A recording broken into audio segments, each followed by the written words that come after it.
Hello, good morning class. आज हम करने जा रहे हैं क्लास 4th का लेसन 5th। देखिए बेटा, लेसन तो मैं रीड करवा ही चुकी हूँ, तो हम इसके बैक एक्सरसाइज कर रहे थे। हम इसके नए शब्द कर रहे थे जो कि मैंने आपको हाफ नए शब्द नोटबुक पर लिखने के लिए और लर्न करने के लिए भी दिए थे। आगे देखिए बेटा, मैंने आपको बताया था कि नए शब्द का मतलब होता है उनका मीनिंग ही बताना है। ये आपके शब्द अर्थ ही हैं बेटा, एक तरीके के। आप देखिए, अपमान, अपमान का मतलब हमारा क्या होता है? बेइज्जती। आगे देखिए, हतप्रभ, हतप्रभ का हमारा मतलब होता है हैरान। तत्पश्चात, तत्पश्चात का मतलब होता है उसके बाद। असमर्थ, जो समर्थ ना हो। आगे देखिए बेटा, व्यक्तित्व, व्यक्ति की विशेषता या गुण। बहुमूल्य, बहुमूल्य का मतलब बेटा होता है बहुत कीमती। जैसे कि होता है ना गोल्ड, सोना, वो बहुत ही कीमती होता है। आगे देखिए, उपहार स्वरूप, भेंट में, यानी कि अगर आपको कोई चीज़ गिफ्ट में मिली हो, भेंट मतलब गिफ्ट एक तरीके का। आवेश मतलब क्रोध। सर्वोच्च, सर्वोच्च का मतलब बेटा होता है सबसे ऊंचा। लेश मात्र, लेश मात्र का मतलब होता है बिल्कुल भी। आगे देखिए बेटा, इसके क्वेश्चन आंसर्स। अभी हम कर रहे हैं short answer type question. Malviya ji ने कौन से विश्वविद्यालय की स्थापना की? उन्होंने कौन से विश्वविद्यालय की स्थापना की थी, हमको ये बताना है।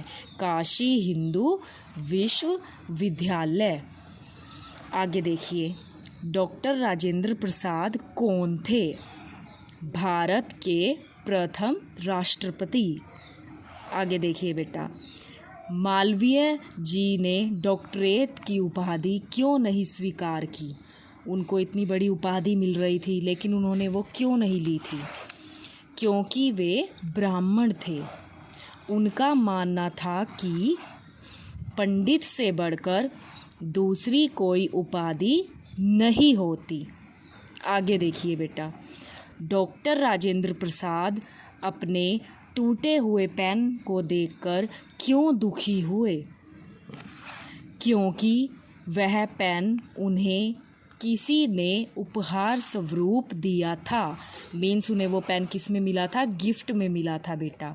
डॉक्टर राजेंद्र प्रसाद के व्यक्तित्व की क्या विशेषताएं थी, यानी कि क्या क्या अच्छी बातें थी उनमें? वे सरल हृदय व विनम्र स्वभाव के थे। उनके विचार, व्यवहार, वेशभूषा में भारतीयता के दर्शन होते थे। मीन्स वो सिंपल सादे थे बेटा, और उनका नेचर था वो बहुत ही अच्छा था। आगे देखिए बेटा, राजेंद्र बाबू की बात सुनकर तुलसी की आंखों में आंसू क्यों आ गए? जब राजेंद्र बाबू को अपनी गलती का एहसास हुआ तो उन्होंने उससे माफ़ी मांगी। हमने लेसन पढ़ा था तो हमने बताया था उन्होंने उसको क्या कर दिया था? डांट दिया था। लेकिन बाद में उन्हें रियलाइज़ हुआ कि उन्हें उनके साथ ऐसा बिहेवियर नहीं करना चाहिए था। तो जो राजेंद्र बाबू थे उन्होंने क्या किया? उनसे क्षमा मांगी। यही सुनकर तुलसी की आंखों में क्या आ गए थे बेटा? आंसू आ गए थे। आगे देखिए, मालवीय जी उपकुलपति का पत्र पढ़कर दुखी क्यों हो गए? उन्हें तो खुश होना चाहिए था, उपाधि मिलने वाली थी, लेकिन वो दुखी क्यों हो गए? क्योंकि वे डॉक्टर की अपेक्षा पंडित कहलाना पसंद करते थे। आगे देखिए बेटा, राजेंद्र बाबू ने पेन के टूटने पर तुलसी काका को क्यों डांट दिया? क्योंकि वह पेन उन्हें किसी ने उपहार स्वरूप दिया था। मीन्स गिफ्ट में दिया था बेटा वो पेन, इसीलिए उनको गुस्सा आ गया था। आगे देखिए, सही उत्तर चुनकर टिक लगाइए, यानी जो सही है उस पर हमको क्या करना है? टिक लगाना है। मालवीय जी के पास कौन से विश्वविद्यालय से पत्र आया? दिल्ली, आगरा या कोलकाता? कोलकाता बेटा। आगे देखिए, डॉक्टर राजेंद्र प्रसाद किस देश के प्रथम राष्ट्रपति थे? हमें पता है भारत के ही प्रथम राष्ट्रपति थे वो। तुलसी के हाथ से क्या गिरकर टूट गया? फूलदान, शीशा या फिर पेन? पेन गिर गया था बेटा। आगे देखिए, पंडित मदन मोहन मालवीय में कौन सा गुण नहीं था? दृढ़ प्रतिज्ञा का, स्वार्थी या परोपकारी? वो स्वार्थी बिल्कुल भी नहीं थे, ये गुण नहीं था उनमें। ये तो वैसे अवगुण ही है, स्वार्थी हमें होना ही नहीं चाहिए। आगे देखिए, सही कथन पर टिक और गलत लगाइए, यानी जो सही है उस पर टिक लगाना है और जो गलत है उस पर गलत लगाना है हमको। फर्स्ट देखिए, मालवीय जी परोपकारी और समाज सुधारक थे, क्या ये ठीक है? राइट, ठीक है ये। मालवीय जी ने डॉक्टरेट की उपाधि स्वीकार कर ली थी, इसका रॉन्ग।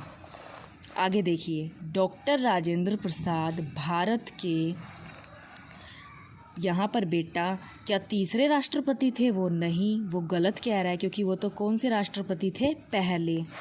आगे देखिए, डॉक्टर राजेंद्र प्रसाद अत्यंत सरल हृदय तथा विनम्र स्वभाव के थे।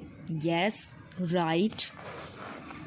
तुलसी के हाथ से पेन गिरकर टूट गया था। Yes, right. आगे देखिए बेटा, आगे वो क्या कह रहा है? नीचे दिए गए शब्दों में अप और वी उपसर्ग लगाकर नए शब्द बनाइए। इसमें हमें अप लगाना है, अप प्लस वय, तो ये क्या बन गया? अपवय। अप प्लस कीर्ति, अपकीर्ति। अप प्लस कार, अपकार। अप प्लस यश, अपयश। आगे देखिए बेटा, इसमें हमको वी लगाना है। वी प्लस शेष, विशेष। वी प्लस ज्ञान, विज्ञान। वी प्लस पक्ष, विपक्ष। वी प्लस देश, विदेश। आगे देखिए बेटा, नीचे दिए गए शब्दों में ता और ई प्रत्यय जोड़कर नए शब्द बनाइए। इसमें ता जोड़ना है, कठोर प्लस ता। अगर कठोर में मैं ता जोड़ दूं तो वो मेरा बन जाएगा कठोरता। आगे देखिए बेटा, सज्जन प्लस ता, ये क्या बन गया? सज्जनता। विनम्र प्लस ता, विनम्रता। स्वतंत्र प्लस ता, स्वतंत्रता। आगे देखिए बेटा, क्रोध प्लस ई, क्रोधी। साहस प्लस ई, क्योंकि ये बड़ी ई की बात हो रही है, बड़ी ई की बात है, साहसी, तो बड़ी ई की मात्रा लगेगी। धन प्लस ई, धनी। परोपकार प्लस ई, परोपकारी। अब बेटा आपको क्या करना है? आपको ये लेसन यहाँ तक कंप्लीट अच्छे से करना है और अच्छे से लर्न भी करना है। ये तो बात थी यहाँ तक की। अब देखिए आगे इसमें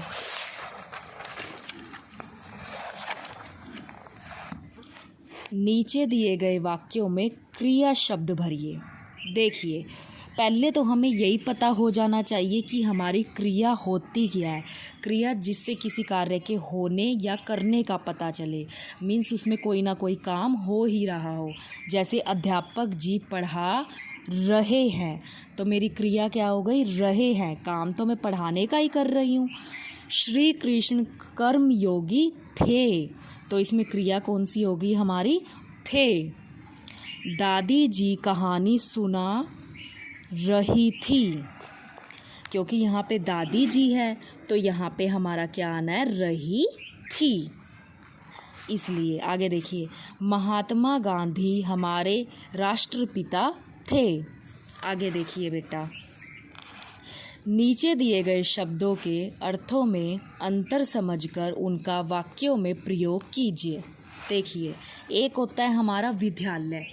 विद्यालय का मतलब हमारा होता है पाठशाला। पाठशाला होता है विद्यालय का मतलब, जिसमें आप सब पढ़ने जाते हैं। एक होता है विश्वविद्यालय। उस शिक्षा प्राप्त करने की संस्था। जब आप थोड़े से हम और बड़े हो जाते हैं तो हम किस में जाते हैं? विश्वविद्यालय में।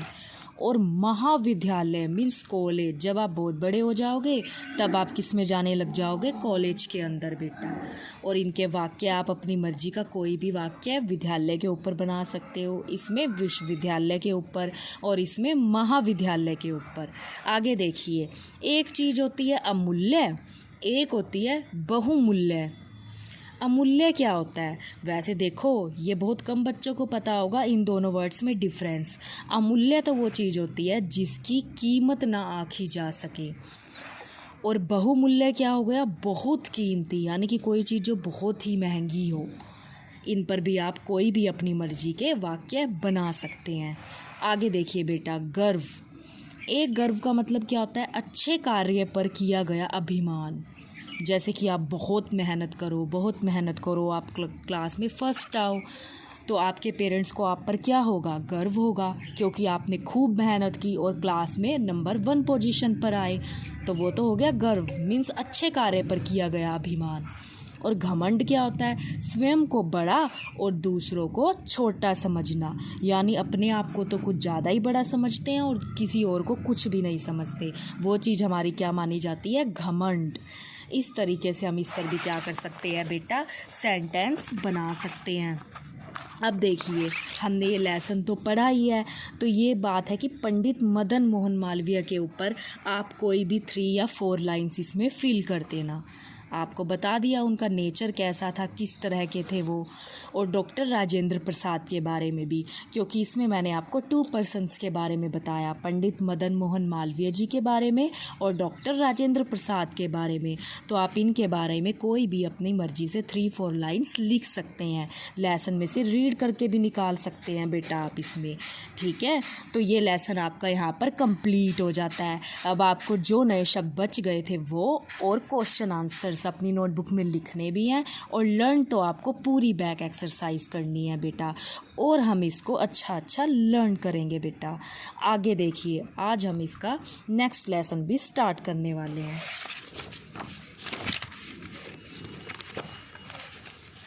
देखिए, हमारा तिरंगा झंडा, लेसन नंबर 6 बेटा।